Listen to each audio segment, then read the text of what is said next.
Hi ಎಲ್ರಿಗೂ ನಮಸ್ಕಾರ. News 18 ಕನ್ನಡದ ಡಿಜಿಟಲ್ ಕಂಟೆಂಟ್ಗೆ ಸ್ವಾಗತ. ನಾನು ಸುನೀಲ್ ಗೌಡ. ಸ್ನೇಹಿತರೆ, ಇತ್ತೀಚೆಗೆ ಮಂಡ್ಯ ಜಿಲ್ಲೆಯಲ್ಲಿ ಈ ಮೈಕ್ರೋ ಫೈನಾನ್ಸ್ ಹಾವಳಿ ಹೆಚ್ಚಾಗಿರುವಂಥದ್ದು. ಈ ಮೈಕ್ರೋ ಫೈನಾನ್ಸ್ನವ್ರು ಏನು ಮಾಡ್ತಾ ಇದ್ದಾರೆ ಅಂದರೆ, ಗ್ರಾಮೀಣ ಭಾಗದ ಮಹಿಳೆಯರನ್ನು ಟಾರ್ಗೆಟ್ ಮಾಡಿಕೊಂಡು ಗುಂಪುಗಳಾಗಿ ಮಾಡಿ ಅವರಿಗೆ ಸಾಲವನ್ನು ಕೊಡುವಂಥದ್ದು, ಬಹುಬೇಗವಾಗಿ ಈಸಿಯಾಗಿ ಸಾಲವನ್ನು ಕೊಡುವಂಥ ಕೆಲಸವನ್ನು ಮಾಡ್ತಾರೆ. ಅಂದರೆ ಒಂದು ಆಧಾರ್ ಕಾರ್ಡನ್ನು ಕೊಟ್ಟರೆ ಸಾಕು, ಸಾಲವನ್ನು ಕೊಡ್ತಾರೆ. ಈ ಸಾಲ ವಸೂಲಾತಿ ಯಾವ ರೀತಿ ಮಾಡ್ಕೊಂಡಿದ್ದಾರೆ ಅಂದರೆ, ಆ ಗುಂಪಿನಲ್ಲಿ ಯಾರಾದರೂ ಸಾಲವನ್ನು ತೆಗೆದುಕೊಂಡು ಕಟ್ಟಲಿಲ್ಲ ಅಂತಂದರೆ ಆ ಗುಂಪಿನವರೇ ಸಾಲವನ್ನು ವಸೂಲಾತಿ ಮಾಡುವಂಥ ಪ್ಲ್ಯಾನನ್ನು ಇವರು ಮಾಡಿರುವಂಥದ್ದು. ಇತ್ತೀಚೆಗಂತೂ ಸಾಕಷ್ಟು ಈ ಒಂದು ಆರೋಪಗಳು ಕೇಳಿಬರ್ತಾ ಇದೆ. ಮೈಕ್ರೋ ಫೈನಾನ್ಸ್ಗಳು ಸಾಲವನ್ನೇನೋ ಕೊಟ್ಟು ಬಿಡ್ತಾರೆ, ಆದರೆ ವಸೂಲಾತಿ ಮಾಡುವಂಥ ಸಂದರ್ಭದಲ್ಲಿ ಮನೆಯ ಬಾಗಿಲಿನಲ್ಲಿ ನಿಂತ್ಕೊಂಡು ನೀನು ಸತ್ತಾದರೂ ಸರಿ, ನೀನು ಆತ್ಮಹತ್ಯೆ ಆದರೂ ಮಾಡಿಕೊಂಡಾದರೂ ಸರಿ, ನಮ್ಮ ಸಾಲವನ್ನು ವಾಪಸ್ ಮಾಡಬೇಕು ಅನ್ನುವಂಥ ನಿಟ್ಟಿನಲ್ಲಿ ಅವಾಚ್ಯ ಶಬ್ದಗಳಿಂದ ನಿಂದಿಸ್ತಾ ಸಾಲ ವಸೂಲಾತಿಯನ್ನು ಈ ಮೈಕ್ರೋ ಫೈನಾನ್ಸ್ಗಳು ಮಾಡ್ತಾ ಇರುವಂಥದ್ದು.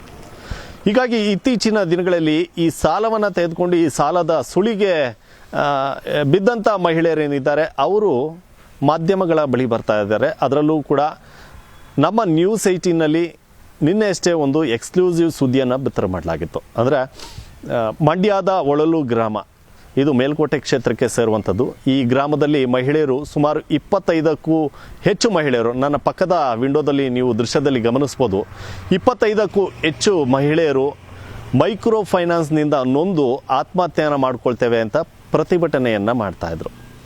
ನಾವು ತೆಗೆದುಕೊಂಡಂಥ ಸಾಲವನ್ನು ವಾಪಸ್ ಕೊಡೋದಿಲ್ಲ ಅಂತ ಹೇಳ್ತಿಲ್ಲ, ಆದರೆ ನಮಗೆ ಕಾಲಾವಕಾಶವನ್ನು ಕೊಡಿ ಅಂತ ಕೇಳ್ತಾ ಇದ್ದೀವಿ. ಆದರೆ ಮೈಕ್ರೋ ಫೈನಾನ್ಸ್ನವರು ಅದಕ್ಕೆ ಸುತಾರಾಮ್ ಹೋಗ್ತಾ ಇಲ್ಲ.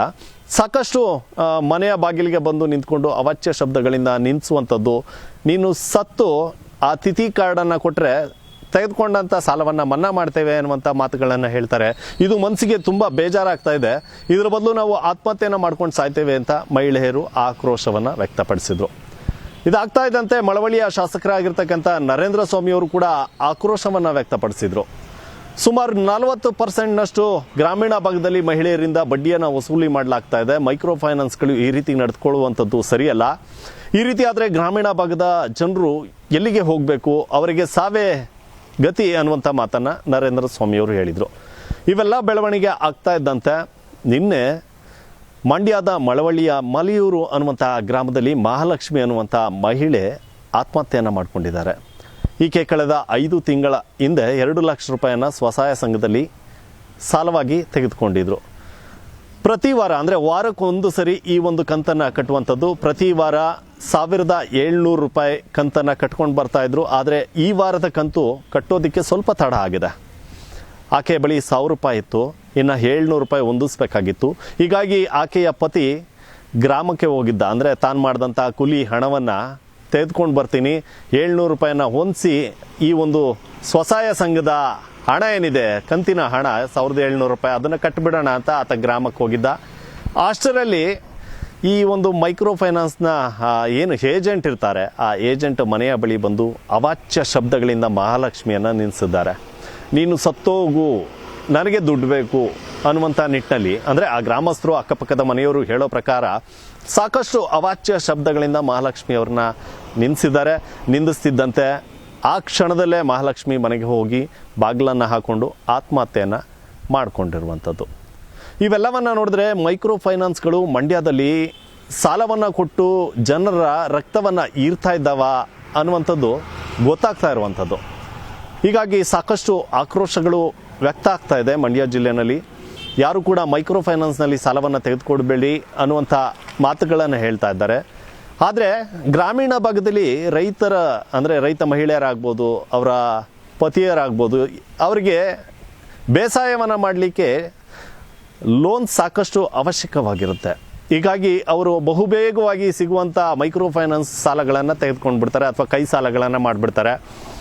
ರಾಷ್ಟ್ರೀಕೃತ ಬ್ಯಾಂಕ್ಗಳು ಏನೇ ಡಾಕ್ಯುಮೆಂಟನ್ನು ಕೊಟ್ಟರೂ ಕೂಡ ಸಾಕಷ್ಟು ಬಾರಿ ಬ್ಯಾಂಕ್ಗಳಿಗೆ ಹಲ್ದಾಟವನ್ನು ಮಾಡಬೇಕು. ಲೋನ್ ಸ್ಯಾಂಕ್ಷನ್ ಆಗುವಂಥದ್ದು ಭಾರಿ ಕಷ್ಟ ಆಗುತ್ತೆ.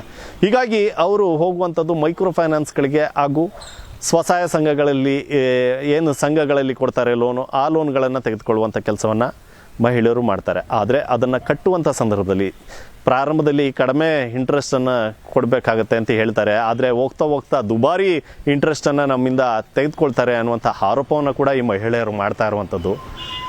ಹೀಗಾಗಿ ಇತ್ತೀಚಿನ ದಿನಗಳಲ್ಲಿ ಮಂಡ್ಯ ಜಿಲ್ಲೆಯಲ್ಲಿ ಏನು ಈ ಮೈಕ್ರೋ ಫೈನಾನ್ಸ್ಗಳು ರಸ್ತೆಯಲ್ಲೂ ಕೂಡ ತಲೆ ಎತ್ತುತ್ತಾ ಇದ್ದಾವೆ, ಇಂಥವನ್ನು ಕಡಿವಾಣ ಹಾಕುವಂಥ ಕೆಲಸವನ್ನು ಸರ್ಕಾರ ಮಾಡಬೇಕಾಗತ್ತೆ. ಇಲ್ಲಾಂದರೆ ಇಲ್ಲಿನ ಮುಗ್ಧ ರೈತರು ಏನಿದ್ದಾರೆ ಸಾಲವನ್ನು ತೆಗೆದುಕೊಂಡು ಈ ಸಾಲದ ಶೂಲದಲ್ಲಿ ಬಲಿಯಾಗೋದಕ್ಕೆ ಮುಂಚೆ ಸರ್ಕಾರ ಎಚ್ಚೆತ್ಕೊಂಡು ಇಂಥವಕ್ಕೆ ಕಡಿವಾಣವನ್ನು ಹಾಕಬೇಕಾಗುತ್ತೆ. ಕನ್ನಡಿಗರ ಮೆಚ್ಚಿನ ನಿಮ್ಮ ನ್ಯೂಸ್ 18 ಕನ್ನಡ ಈಗ ವಾಟ್ಸ್ಆಪ್ನಲ್ಲಿಯೂ ಲಭ್ಯ.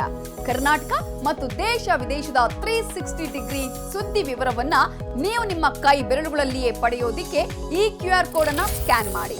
ನಮ್ಮ ಚಾನೆಲ್ ಅನ್ನ ಫಾಲೋ ಮಾಡಿ, ನೋಟಿಫಿಕೇಶನ್ ಆನ್ ಮಾಡಿ.